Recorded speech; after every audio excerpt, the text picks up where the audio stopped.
I'd like to introduce Mr. Bill Mauro, Member of Parliament for Thunder Bay Atikokan.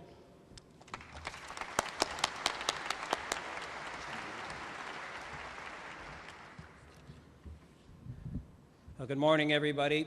Minister Wynne, thank you very much for coming here this morning for what is obviously a fantastic announcement for all of Ontario, but obviously specifically for us here in Thunder Bay and at this Bombardier plant. To all of my colleagues up here on the front table, I know we have many mayors and reeves as well from the District of Thunder Bay. I can't see you all, but I know you're out there. Thank you all for taking the time to be here today as well, and especially to all the employees and the administration and staff of Bombardier. Thanks for what is obviously a wonderful event. A lot of time and effort has obviously gone into this, so thank you all for being here this morning to help us celebrate this incredible accomplishment, which continues to have chapter upon chapter layered upon it as we continue to move forward with huge investments in this plant.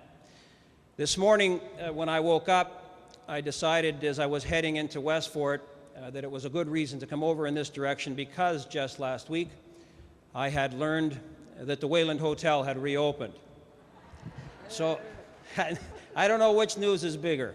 I used to have a lot of fun in the Wayland Hotel, and I think that's extremely important to all of us here as well. But when we arrived here this morning, obviously we had some even bigger news that we wanted to celebrate. I remember back in 2003 in the first provincial election in which I ran, and not having been involved in provincial politics before, I was spending a lot of time reading the policy document that the Liberal government was bringing forward. And contained within that policy document, there was a reference to an environmental policy. And part of that environmental policy talked about a commitment to mass transit, because in the province of Ontario between 1994 and 2003, zero provincial dollars had been invested in mass transit in the province of Ontario by the province of Ontario.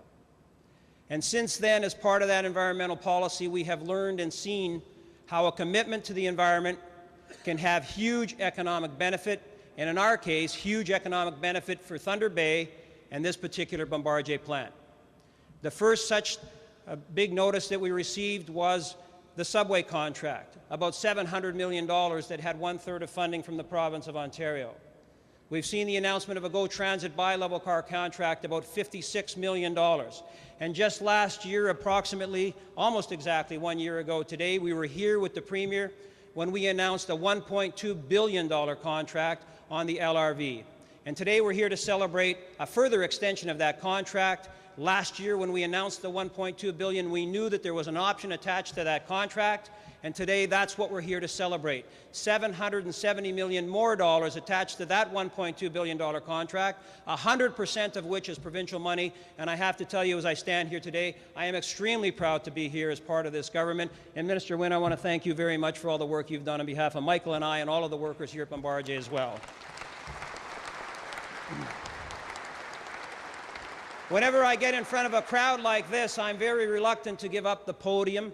We don't often get the opportunity to share such great news in front of so many people, but my time is up. I do want to close by saying the last fantastic piece of this is that the skilled workforce here in Bombardier is now producing what is a prototype that, as I understand it, has not been produced anywhere else in the world. And your work as you develop this car, this prototype, is going to put you and future generations of workers in Bombardier in a great position to bid on this prototype as it becomes a standard across the planet. Thank you all very much. Enjoy the day.